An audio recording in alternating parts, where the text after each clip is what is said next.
Au nom du Père et du Fils et du Saint-Esprit. Amen. La paix de Jésus soit dans votre maison, sa paix et sa joie. Alléluia. Nous lisons le Saint-Évangile selon Saint Luc, chapitre 1, versets 57 à 66. J'espère que vous allez bien. Que ta parole, ô Jésus, rentre dans mon esprit, que ma bouche proclame ta parole et que mon cœur l'accueille. Amen. On est le 23 décembre 2025. Donc, demain soir, et oui, déjà demain soir, eh bien, nous allons veiller pendant la messe de minuit, de 23h à minuit, pendant cette sainte messe, voilà, la venue, la fête de la venue de Jésus, le premier avènement de Jésus. On continue à préparer nos cœurs pour cette nuit magnifique. Merci Jésus d'être venu. Alléluia. Jésus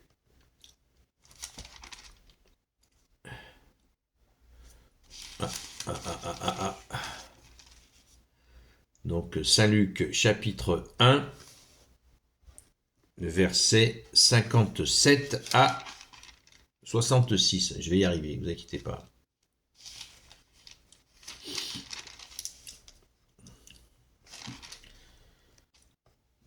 Les premiers pas de Jean-Baptiste. Le temps d'accoucher arriva pour Élisabeth, et elle mit au monde un fils. Ses voisins et ses proches se réjouirent avec elle lorsqu'ils apprirent cette chose extraordinaire que le Seigneur avait faite pour elle dans sa miséricorde. Lorsqu'ils vinrent au 8e jour pour circoncire le petit enfant, ils voulurent l'appeler Zacharie du nom de son père. Mais sa mère déclara « Non, il s'appellera Jean ». Ils lui répliquèrent « Personne dans ta famille ne porte ce nom ». Alors ils demandèrent par signe à son père quel nom il voulait lui donner. Il demanda une tablette et écrivit son nom et Jean. Ce fut une surprise pour tous. C'est alors que sa bouche s'ouvrit et que sa langue put articuler. Il se mit à parler, bénissant Dieu. Cette affaire impressionna fortement le voisinage et dans toute la région montagneuse de Judée, on commentait ces événements. Tous ceux qui en entendaient parler les gardaient dans leur cœur et disaient « Que sera donc cet enfant ?» Il était clair que la main du Seigneur était avec lui. Alléluia. Merci Jésus. Les gens s'interrogent sur Saint Jean-Baptiste, à juste titre, puisque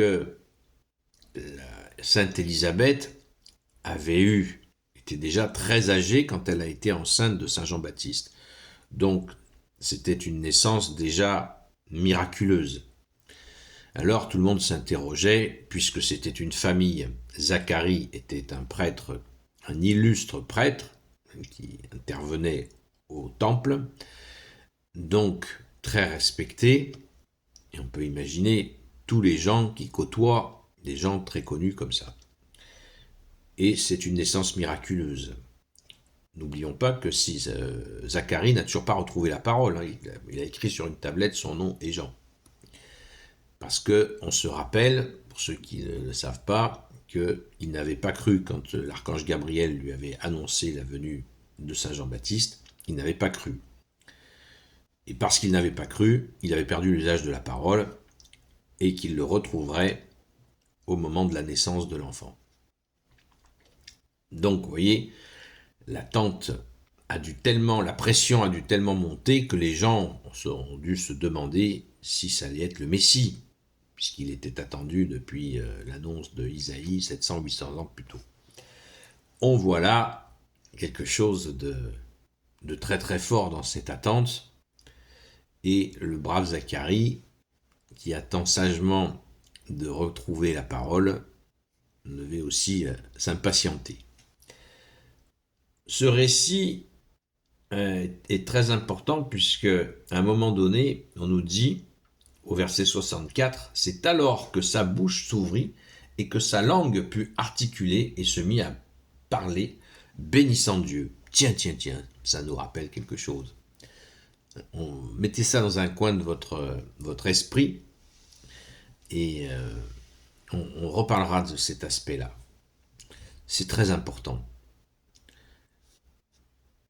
Saint Jean-Baptiste s'appelle, son surnom, c'est le précurseur, celui qui va annoncer Jésus. C'est sa mission principale. Il va être soutenu par l'esprit d'Élie, je le répète encore parce que peu de gens le savent. Très très peu de gens savent que Élie est venu en renfort. C'est pas moi qui le dis, c'est Jésus lui-même. Rassurez-vous, c'est dans l'Évangile. Je ne fais pas d'invention. Donc Saint Jean-Baptiste a préparé les chemins donc, du Seigneur, de notre Seigneur Jésus. Il a clairement annoncé, il a enlevé toute ambiguïté en disant qu'il n'était pas le Messie, parce que les gens, il y avait deux types de gens, il y avait les maîtres de la loi, les pharisiens, qui l'ont immédiatement critiqué, la spécialité, parce que ces gens-là, qui étaient les tenants de la religion de l'époque, voyaient immédiatement un nouveau venu comme une menace pour leur autorité sur le peuple. Donc ils ont commencé à dire des horreurs sur lui, et Jésus a même révélé, leur a même dit que vous avez dit qu'il avait un démon. Et ils ont fait le même coup à Jésus. Donc c'est dire la violence. Et puis à côté de ça, le peuple avait bien senti tout au fond de son cœur, comme ça nous est dit dans ce récit, que c'est bien Dieu, le bon Dieu, qui avait envoyé cet enfant à Zacharie et Élisabeth pour une mission particulière, mais là, ils n'en savent rien. Ils n'en savent rien encore. Cela se découvrira par la suite quand il partira au désert pour faire ce fameux baptême de Saint Jean-Baptiste, qui n'a rien à voir avec le baptême chrétien, qui était un baptême de repentance pour justement préparer les chemins de notre Seigneur Jésus. Amen. Gloire au Père, au Fils et au Saint-Esprit, maintenant et toujours et pour l'éternité. Amen. Ô Jésus, toi qui peux tout et qui portes tout, toi le Sauveur, toi l'Emmanuel, je te confie toutes celles et ceux qui regarderont cette vidéo ainsi que leurs proches selon ta seule volonté, ô Jésus.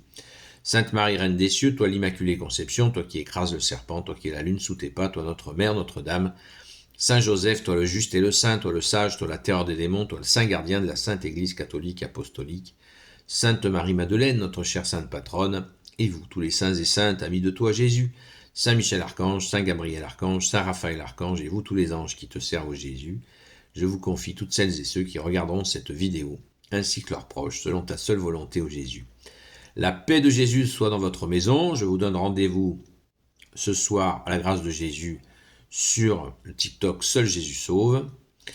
Et je vous informe que donc la veillée de Noël, demain, ce sera aussi le direct à la grâce de Jésus sera maintenu de 20h, non pas à 22h, mais de 20h à 22h30.